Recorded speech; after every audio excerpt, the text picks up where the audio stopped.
Balducci. Do you know what Balducci means? It means bold. It means brave. Did you know that? I did not know that. I just looked it up while you were sitting there. Yeah. All right, you're bold and brave because you would like to be the King County executive. So, right. How's it going out there on the campaign trail? Spent a lot of time talking to voters. 23 candidate forums this month. So it's a lot like your job, every day for hours a day. And, you know, people are starting to pay attention. Ballots are going out this week. What? And so... Claudia, Balducci, what do you mean they're paying attention now? They're starting to pay... Yeah, for the longest time, people don't focus on local elections until it is time. Right. Even Joe said during the commercial break, does anybody care about this? That's not what I said. What? I said I think the King County executive is a position that most people aren't even aware exists. I think that's probably true. Yeah. Or they don't know what it does if they're aware that it exists. Yeah. Well, they need to be aware. Yeah. Because the awesome responsibility of the King County executive with the gigantic budget you have and the direction of that you'd like to place those limited, taxes towards. So the big issues, because now what everybody does now at this point, they'll compare your position to your opponent's position. Right. And it seems where you guys agree on a few things, you disagree on a few others, because I was watching all the debates. What would you say is the one thing that you're never going to be able to hold hands on? I think the main difference is our experience and approach to criminal justice and public safety. I came up through the system myself. I've worked with the jails department and ran the jail department for a number of years. I advocated to rebuild the juvenile detention facility so that it would be better, so that it would be more humane. And just a history on that. It's a big deal because remember Dale Constantine said, oh, no, I know we just spent, I don't know how many millions of dollars to build the juvenile detention center, but we're not going to open it. And he said, by 2025, we're not even going to use it. We spent all the money, but we don't send anybody there. Yeah. We did open it. It's open now. Right. And but yeah, there was a plan to potentially shut it down. And so I was the person who advocated to create it because the old detention facility was just terrible. It was not humane. It was it had bad security sight lines. A number of reasons it was not a great facility. My opponent, who's a council member on the county council, ran for office on the platform of shutting down the juvenile detention facility and, redirecting money from law enforcement to other services. So I think that's the one place we really differ. He's since changed his position on these things, but I think I've been consistent. I've worked in the system. I understand how it works and how it doesn't work and how important it is to have these facilities in the law enforcement end of the public safety spectrum and to invest in prevention, but to do both. Yes. The story that broke a couple of weeks ago that everybody was talking about, Reagan Dunn brought it to our attention. The audit that was done with was a total amount of money that was sent to all these different restorative justice programs. Was it 1.4? About $1.5 billion for our entire human services budget, not just restorative justice programs. But the audit looked at about 30 some odd contracts, mostly serving youth and these kinds of programs, and found just a plethora of problems. But 36 out of like 1,000 out of almost 600. 600, but but like they looked at a small percentage, and they found problems throughout that small percentage. So the job one for the next executive is going to be finish the audit. Make sure we understand where all the money is going and that it's being spent well, and where it's not, we fix that immediately. Mm-hmm. And that is something that, we just got to jump on. We weren't heading toward action. And, Councilmember Dunn pushed for action. I pushed for action. And the next executive is going to have to pick that up right out the gate. So how often? So they started funding these things in 2020, 2021. The money starts flying out the door. Every year, did somebody ever say, hey, are we meeting metrics? Are we actually doing anything? Yeah. We gave them $300,000. They did this and this. Did they actually do anything with it? Did anybody look to find out whether or not the money was being well spent? Yeah, of course. We had reports back over time. When you start something new, you don't expect to see results right away. Yeah. So there's a little bit of time. And then we started to get results, and we saw, yes, youth are entering the program. Yes, they're being served. But are they actually meeting the goals? Right. The goal is that they don't end up back in in crime, back in the criminal justice system. And what we found was that the recidivism rate in this program was pretty high. About 58%, yeah, if not higher. So in this budget, the actual proposal is to shut it down and start over again, like with how are we going to deal with youth who are at risk of detention because this program hasn't been working. Okay, so that seems to be the big issue that you guys disagree on. You're a big supporter of sound transit.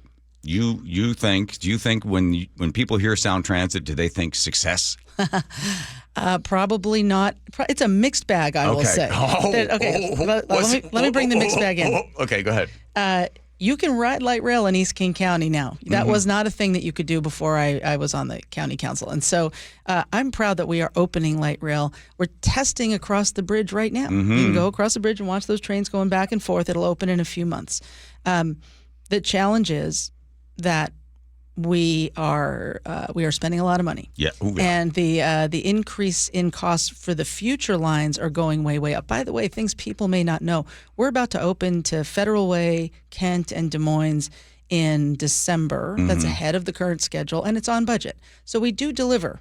But the next phase is terribly over budget. The next phase is between West Seattle, Ballard, Everett, and Tacoma. We're looking at a $30 billion potential cost overrun, and we're going to have to the next county executive is going to have to figure that out. You know, it's the thing you'd hang your hat on if you're a big Sound Transit person, that it is now the most expensive Sound Transit project in the world. It's $500 million a mile. I look at the numbers and I say, what percentage of commuters will ride the train? Yeah. Now, I'm going to also include in there the people that get off the bus and get on the train. That's going to be a net zero on that, because that's the same person not driving their car. They're now on the train. So the question is always for me, what percentage of money are you taking from the taxpayer and putting into the train, and then saying, is that worth it when you take how much it costs to take that person on that train, when really it's only about what they say about 2 to 3% of the total commuters will actually use those trains or that public transportation. Yeah. So that's a lot of money for a very, very small group of people. But it is brand new capacity. It gives all of us a choice. We Right. can all choose to ride it. We didn't have that choice before. That, to me, is the value of creating a fixed route, high-capacity transit system as opposed to just another bus. Yeah. And it drives economic development in ways that nothing else does. A road doesn't drive economic development like you see in downtown Bellevue, like you see in the Spring District or other parts of the system. You don't see those big job creators coming or developers developing around a bus stop or around a parking lot.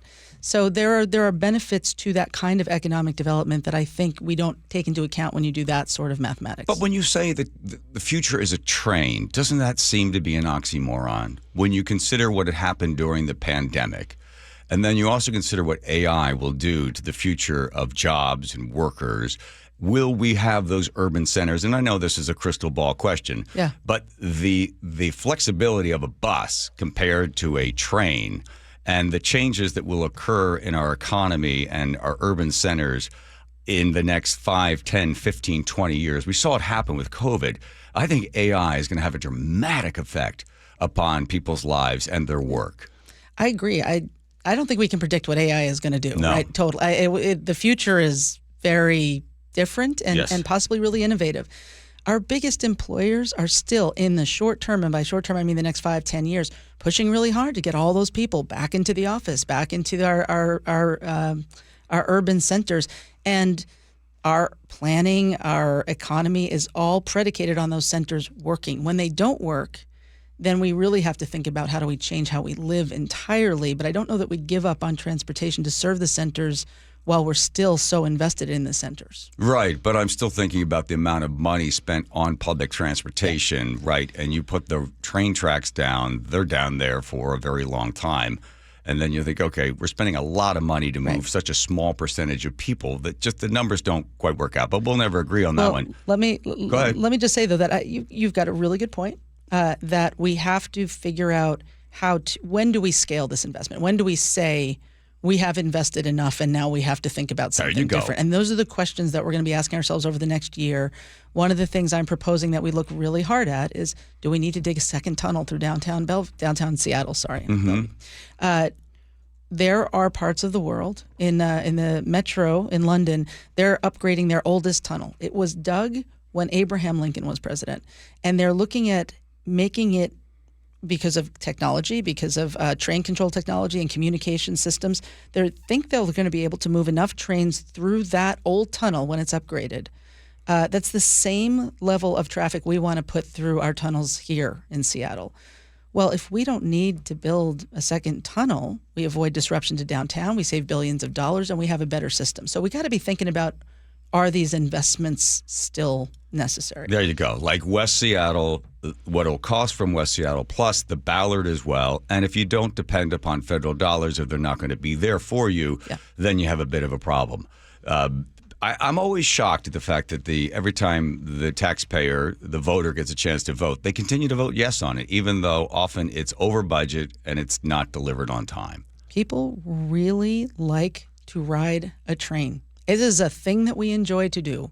And but they don't, though. They don't. But you don't have that many people riding out of Bellevue. I think the first day you had 17,000, but the numbers have been down since there, right? We've been exceeding our projections for that small starter line. And right now, if you get on in the morning commute, there's actually people who are starting to use it. I'm seeing people who say, I live in Redmond and I work in Bellevue and I am taking that train every day and it's great. Do they complain about the parking?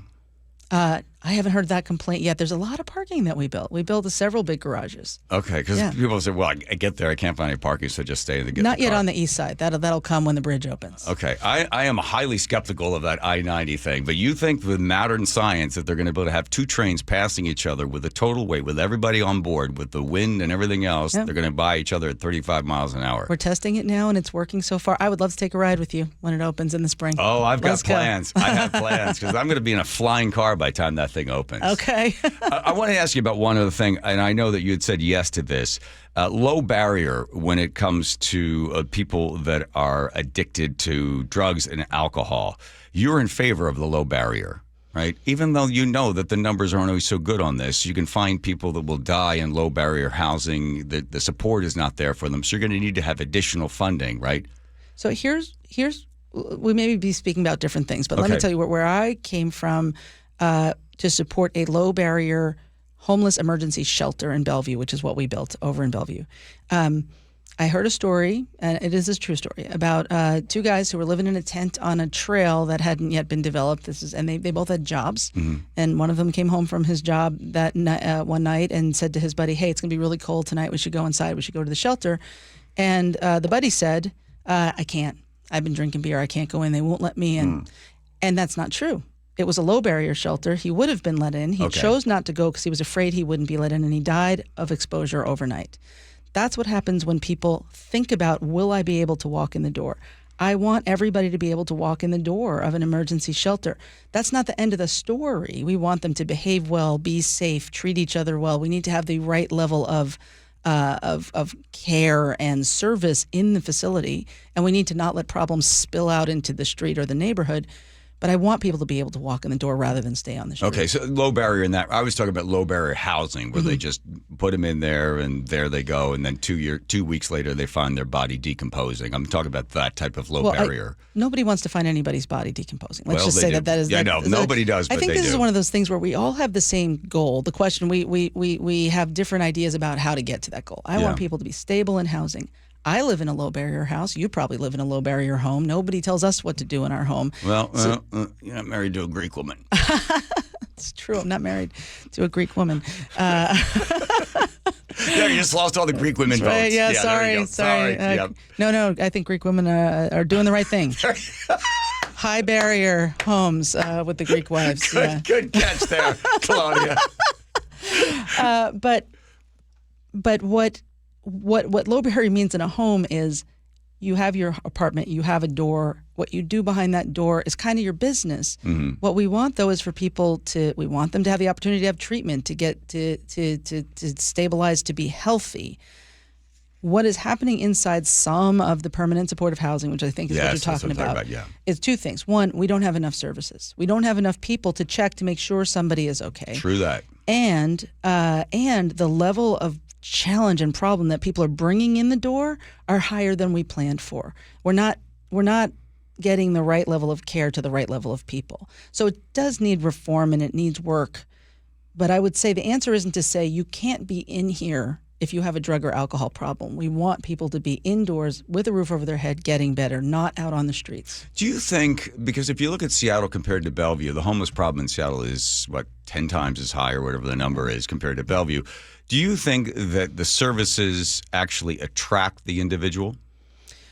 Well, there's a thing about concentration. I mean, our office is in the courthouse right outside of Pioneer Square, right across from the heaviest concentration of shelter beds and services in all of King County, probably all of the state. And you see the challenges that collect there because there's so much service going on there. And that is why I've always thought it was important as an East Sider to make sure that we were doing our part so that people who live on the East Side, who have challenges on the East Side, can get services near where they live, near where their families are, near where where many people have jobs, near where their jobs may be.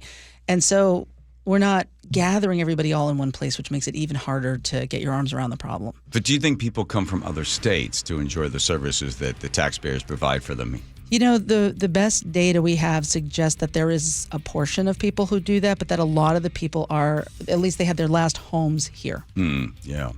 Well, you're back out on the out there. Do you still do the door knocking stuff? Are you still doing that? Yeah, I mean, it is as we said, this is a county of 2.3 million people. We're going to send out over a million and a half ballots. Can't knock on all those doors, so it's a lot of mass communications, phone calling, going to many community forums to meet with groups of people and answer their questions. I thought you did well in the debate, by the way. Oh, thank you. Very well. Yeah. Well, listen, it is as you say, just a few weeks away. People get those ballots. How are you doing in the polls? You know, I mean, you can't trust the polls. There's not a ton of polling in local elections. I know. What exists suggests that the race is very close and that most people haven't made up their minds yet. So I hope if they hear this, there you go. Go to my website, check me out, ask me any questions you have. I'm here to answer anything. Balducci, which means bold and strong. You're going to have to be as you get in there and wrestle the budget and hopefully make everybody accountable for the money that's being spent. Claudia, thank you. Thank you so much. Great to see you. Good to see you as well.